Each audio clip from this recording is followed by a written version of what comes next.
at this point, some of you is medyo sawa na.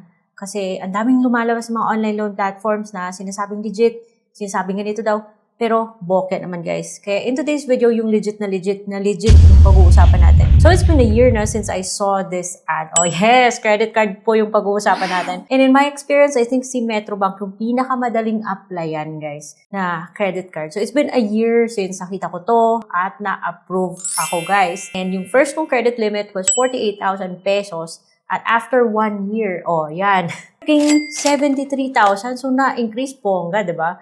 So ang dami ko ng utang pala nito. Pero guys, no, hindi mo po yan sinasagad yung credit card at basta-basta nilang kinakalimutan. Credit card, hindi po siya OLA. It's there for convenience. And definitely, it's very powerful because you get perks. Which means, it's much better than OLA. So kung gusto nyo malaman paano ako na-approve dito sa Metrobank na credit card, then keep watching.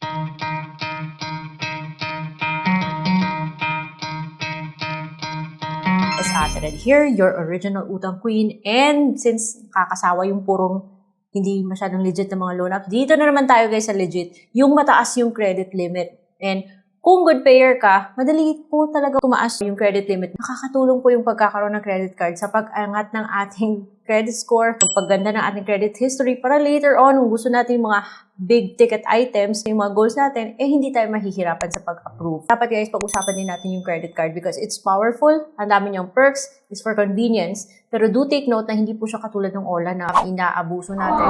Because itong credit card, it is an extension of your wallet. As much as possible, kailangan yung credit card, binabayaran po yan ng buo in full. Otherwise, kung ano may yung natitira sa statement mo na hindi mo nabayaran, on your next cut-off, magkakaroon po yan ng interest. So, dito sa credit card ko, nasa 3% po ako. If you want to enjoy lower interest, dapat maganda yung credit score mo, guys. And if you wanna learn more about credit score, you can check my other vlogs. Ito, knowledge is power, and the more we understand debt, the better natin siyang na-manage. At para naman magkaroon ng hope yung mga medyo may issues sa credit history nila. I feel based on my experience, si Metrobank po yung pinakamadali. Nalaman mo na kaagad kung may pag-asa ka dito kasi meron po siyang pre-approval stage. 1 year ago, nag-click ako ng link na yan, nag-apply ako, na-approve ako sa 48,000 sa ganitong blue card visa. After 1 year, na good payer ako, naging 73. Nagulat nga ako guys kasi even before ako nakatanggap ng text na na-increase siya, nakita ko na sa aking app. Kasi itong si Metrobank, you can control your credit card sa app mismo. You can lock it for security purposes. You can convert it into installments, cash to go. You can send it to your GCash right away. Immediate cash, guys. Kaya sinasabi ko nga better than OLA. Pag convert natin siya into cash installment, ito lang po yung interest niya. Imagine, ang baba. Pero interest pa rin yan, kaya pinag-iisipan, nagbo-budget. Dapat pay your dues in full. Kung mag-minimum amount due dyan. Pwede ka naman kung medyo alanganin, pero as much as possible, wag kang mag-minimum kasi magdo-domino effect yan. Kung medyo alanganin, within the app, you can convert it into installments. O, di ba bongga? You have full control sa credit card na to. Anyways, ang dami kong sinabi.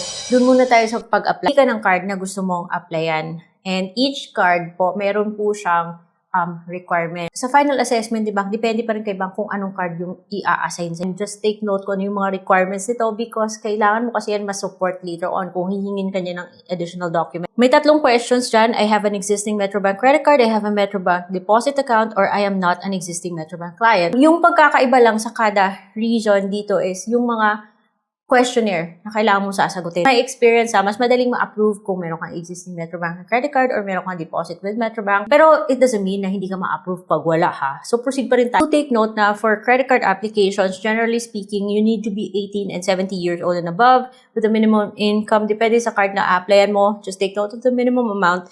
Dito sa blue na Visa card, dapat minimum 180,000 pesos yung annual income.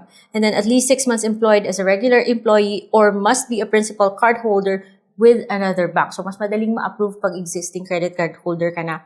And then yung basic credit card requirements is yung mga valid IDs, Phil ID, TIN, SSS, GSIS, UMID, number, active business or residence landline. Pero hindi po yung compulsory, you will see later. And another signature ID. So, just click apply now. And then, kung may referral code ka, pwede mo ilagay yon, pwedeng hindi. Kasi, para sa akin, wala naman talagang effect yung referral code na yan.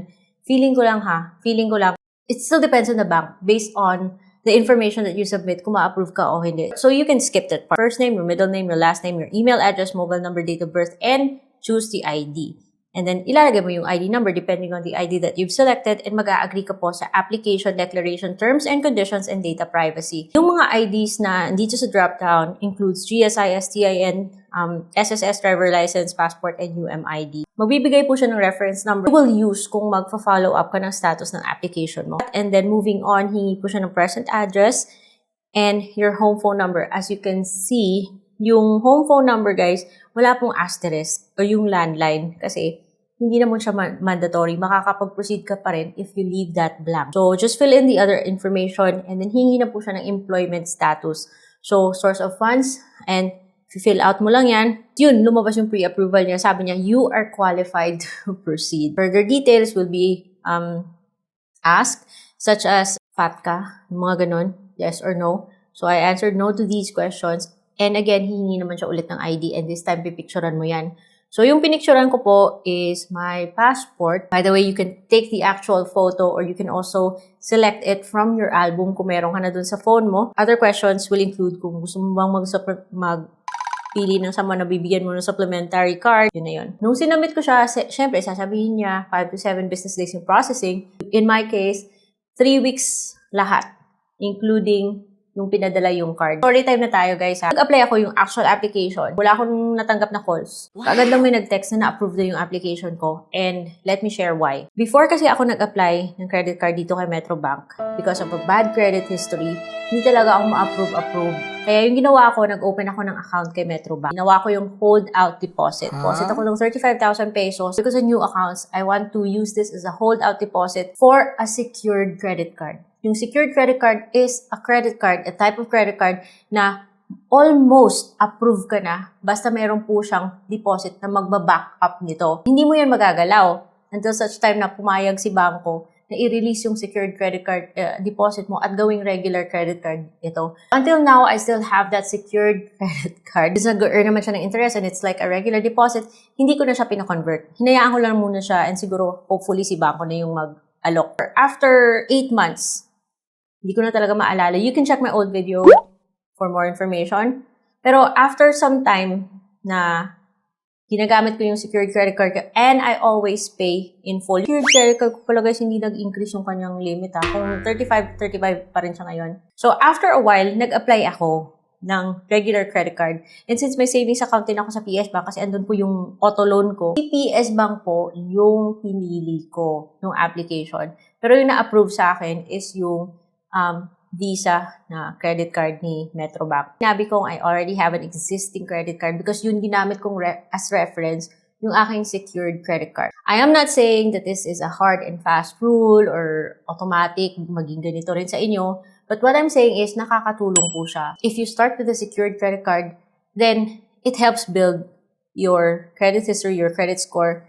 And when banks see na inalagaan mo siya, easily become qualified sa mga other pa-loan na ino-offer ni bank. So yun, story, my credit card story. Para sa mga nagsasabi na parang ginasa mo yung sarili mo, sa sarili mo mantika, that's not how it works. You are wrong. Because first and foremost, yung credit card, hindi naman siya tulad ng OLA na utang and forget or utang and pasaway. Credit card is there as an extension of your wallet. It's a privilege for convenience. That is why hindi po siya hinahayaang ano na lang ng interest. Pero kung talagang alanganin, then you have installment options. But talaga responsible user ka. Kaysa magsascan-scan ka ng QR with revolving credit products like GCash and ReviCredit, mas convenient naman na card na lang yung ipakita mo, di ba? Kaysa sa magla-login ka pa, magsascan ka pa ng QR, kukunin mo pa yung cellphone mo. Ito, ayan, card and valid ID kung hahanapan ka ng valid ID. And because of the secured credit card, nagkaroon ako ng Metrobank na credit card, nagkaroon din ako ng Security Bank na credit card. Kaya guys, kung hindi pa kayo subscribe sa channel ko, subscribe kayo kasi ito yung mga bagay na matututunan nyo. Yung perspective ko is from someone